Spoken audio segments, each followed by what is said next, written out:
Folks, to the PT on Ice Daily Show brought to you by the Institute of Clinical Excellence. My name is Dustin Jones, one of the lead faculty within the Older Adult Division. And today we're going to be talking about the Old Not Weak Gift Guide. This episode is inspired by Dr. Rachel Moore. A couple days ago, she did one for the gift guide from the Pelvic PT. Rachel Moore's watching live on Instagram. Good morning, Rachel. I'm supposed to be wearing a Santa cap. I couldn't muster one up just yet, so I apologize. But we're going to be talking about opportunities to kind of level up the equipment offerings that we may have, maybe that a colleague that we want to purchase for, or even thinking about our patients, that we may want to have some things to recommend to them. Because there's a lot of interesting pieces of equipment, some I would say very inexpensive pieces of equipment and relatively low storage need for a lot of these things that can really level up our ability to serve our folks in a much better manner. So how I'm going to go about this is I'm going to divide this up into different buckets. All right. So we're going to talk about a couple kind of big recommendations that a lot of folks may not have or think about related to these different areas. We're going to cover strength, endurance, balance, and then mobility guarding, which is a really important skill that we work a lot on in geriatric physical therapy, occupational therapy. All right. So we're going to go through all these. I'm going to mention a resource at the end of this. It's going to have links to all of the things I'm going to mention and so much more. It's a list compiled by the MOA faculty of, man, if we had no constraints, what would we put in a new clinic or a new gym that's going to serve older adults? And I'll mention that at the end of this episode. So we're going to start off with strength. All right. So strength, obviously what first comes to mind in terms of equipment is the different ways to load, right? And after teaching MOA Live and our online courses for about 6-7 years at this point, is that we come across a lot of common barriers of limited space and limited funds for a lot of clinicians, right? You have some folks that may be in a SNF or home health area that may not have a lot of space. They may only have their trunk, right? Or they are in maybe an outpatient clinic where the person that is setting the budget, making the decisions on equipment may not have fully embraced that fitness forward approach just yet. And so some things I want you to consider when you're trying to serve older adults, there's two big ones that I typically recommend. One is some type of adjustable dumbbell or kettlebell. If I'm in the home health SNF setting, I typically give preference to an adjustable kettlebell. It takes up smaller space. It's easier to transport. And you can get these adjustable kettlebells in ranges that are very suitable to this patient population. So for example, if I'm doing home health, an adjustable kettlebell that can go from 5 pounds up to around 25, 30 is a very useful set of equipment. You may have some folks that will do some carries or deadlifts north of 30 pounds, but by and large, you're going to be able to provide a very potent stimulus to folks with that poundage range. And it's a very, very small, dense package. So Kettlebell Kings, Rep Fitness has really good adjustable kettlebells. Those are a good place to start. I also love adjustable dumbbells as well, mainly because that can be a little more versatile when you're trying to do some of the more power-based movements like a clean, like a snatch, like a clean and jerk, which can be very applicable to these people's lives, that it can require a little bit less skill with the dumbbell as opposed to a kettlebell. Typically with the kettlebell, there's a lot of concern about that weight resting on the wrist, for example. And if someone's taking like a blood thinner, you're going to bruise the crap out of that wrist and be pretty uncomfortable for them. But dumbbells can be a great method as well, but they're not as transportable. So for the home health clinicians, I think that's a little bit tougher. Rep just released a really, really nice adjustable dumbbell that's very durable and very easy to change and easy to transport. I would say them, and then Flybird makes a great one in that kind of 0 to 25 pound range as well that can be helpful. So think about adjustable dumbbells or kettlebells, based on your scenario and your situation.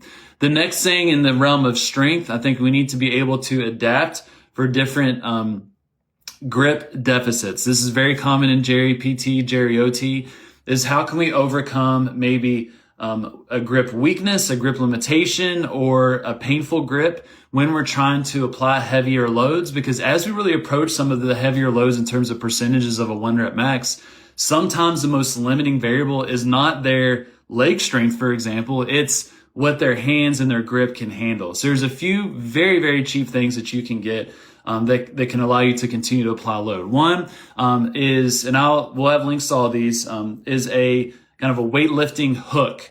So this is a Velcro strap that goes across the wrist, and then there's a metal hook that comes out of that kind of in the palm of the hand. And so it doesn't require you to have to hold onto the grip at all. The weight can rest in that hook. Somewhat similar to like a gymnastic hook that you may see, but they make one specifically for folks that may have a very limited grip. So weightlifting hooks can be helpful. Another one could be weightlifting straps. This is a nylon strap with a loop at the end that you kind of loop around your wrist and then around the weight.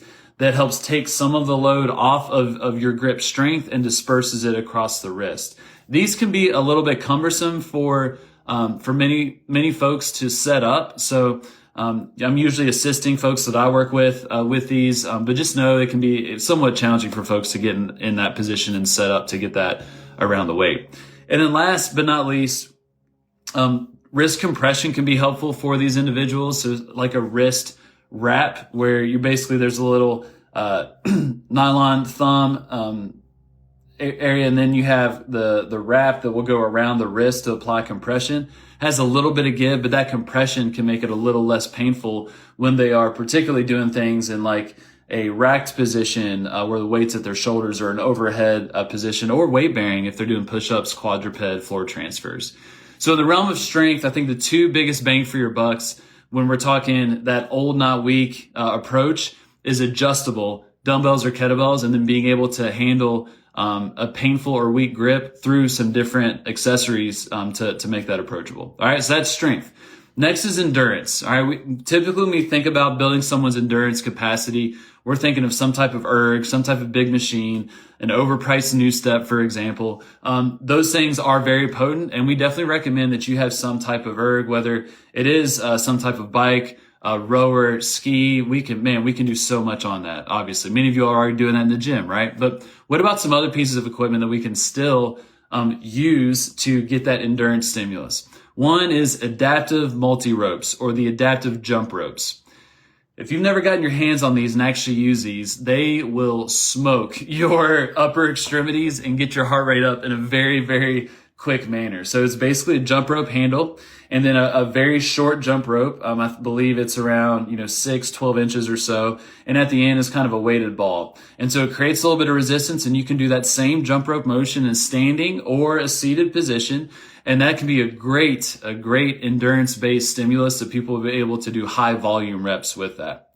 Another one that I love to use to build endurance, but then we also bleed into building balance capacity and reaction as well, is sparring. So getting some boxing gloves, getting kind of a set to be able to spar with your patients can be a very, very potent stimulus that you can just set a clock, do, a handful of rounds for 1 minute each, and do some different punch combinations, and it's fun. These people have a blast, release a little bit of anger. They improve their reaction capacity, probably a stepping strategy or two as well, but it's a very potent endurance stimulus too. All right, so from the endurance side, think about those adaptive multi-ropes and think about sparring gloves with individuals. Next is going to be balance, right? So many tools, gadgets in the realm of balance, and this is an area that I feel like we often struggle with. Like, right, we have our AirX foam pads. We'll blow up a balloon every once in a while, right? We may have some type of VR set if we're getting real fancy, but I think there's a lot of low-hanging fruit here that we can really level up our balance intervention. So one really helpful piece of equipment is a tidal tank.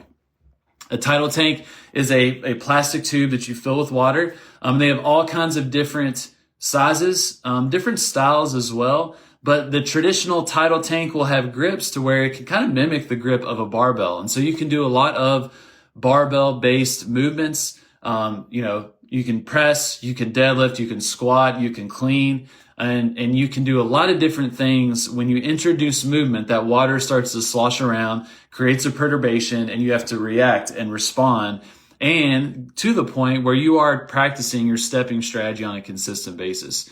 Very, very helpful piece of equipment. The big downside to the tidal tank is the maintenance. So We use these at Stronger Life, and probably every 4 to 6 weeks, we're having to empty, clean, refill the tidal tank. So just be aware of that. But for us, it's definitely been worth the work and the maintenance to provide that type of stimulus. So a lot of folks aren't getting. All right. So tidal tank. Next is dribbling goggles. Dribbling goggles. So why in the world am I mentioning this? So if you played basketball before, you may have worn these. When you're learning how to dribble, a big skill that you need to develop in basketball is that you need to be able to look up, right, as you're dribbling, to be able to see the floor, see your teammates. And a lot of times to train that, people can wear glasses that restrict the bottom half of your vision. Think about some of your patients and how they ambulate, how they navigate obstacles like curbs and steps. What do they often do? Right? They start to look down. They start to flex forward. That can alter their center of mass. They're not able to take in information of what is ahead and to be able to plan from that standpoint, right? It limits their performance and increases their risk of falling. And so we can train this. We can train different obstacle courses, different scenarios to where folks are going to navigate these situations while wearing these dribbling goggles to encourage that more upright vision, not be reliant on their vision as they're navigating these things. So tidal tanks, dribbling goggles, I highly recommend. And then the last bucket around, this old not weak gift guide is going to be around mobility and guarding when we are working with individuals to try and get them maybe to and from the ground or doing different transfers, for example. Many of us have gait belts, right? If we're working with someone that may need a min, mod, max assist, I guarantee you have a gait belt, right, in your bag or in your clinic. But we all hate them, right? We love to hate the gait belts. They can get loose very, very easily. They're not comfortable for many of our patients. And so what I love to use is a transfer belt. So a transfer belt is a little thicker, and it's going to have an assortment of different oriented loops that are attached to that belt. And so you have different options for grip. You have different options to anchor different weights like ankle weights, or apply a band to apply some type of perturbation.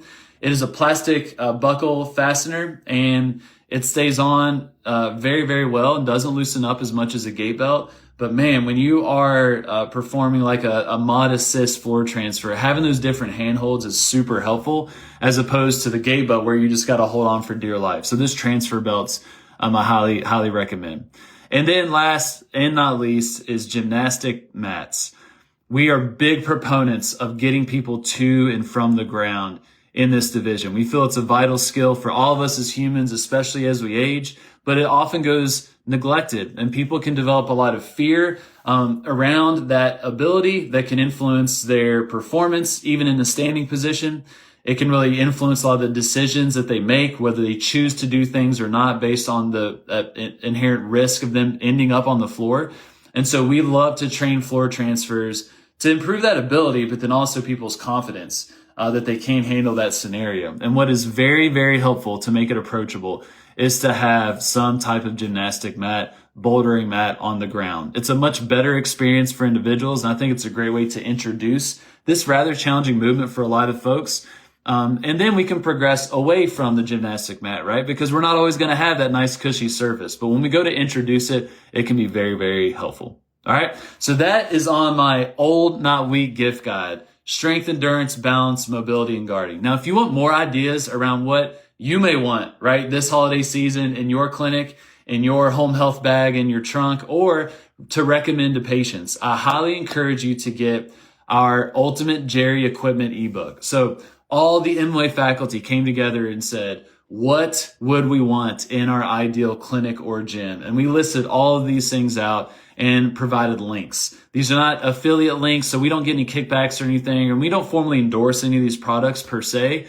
But this is what we would get if we had that ability. And I think you all are going to get a lot of ideas from that. That is found inside the app. It's on ptonice.com. If you go to free resources, you can also just drop a comment on this video on Instagram. If you're on YouTube, just hop over on Instagram, and then I can give you I can DM you the link for that. All right. So I appreciate y'all listening. Hope y'all have a lovely, lovely Thanksgiving. You get some time to reflect and be grateful for your life, your situation, but then also the ability that we have to serve folks and to really change their lives. And not a lot of people can say that. And it's easy to forget that, right? When we're kind of in the day to day, it's difficult to see the tangible fruit of your labor, but you all are changing lives on a day to day basis. And this is a really great opportunity to reflect on that. We're grateful for you all here at ICE, and you all continuing to listen, to engage, and to trust us. And we hope you all have a lovely, lovely holiday, and we'll talk to you soon.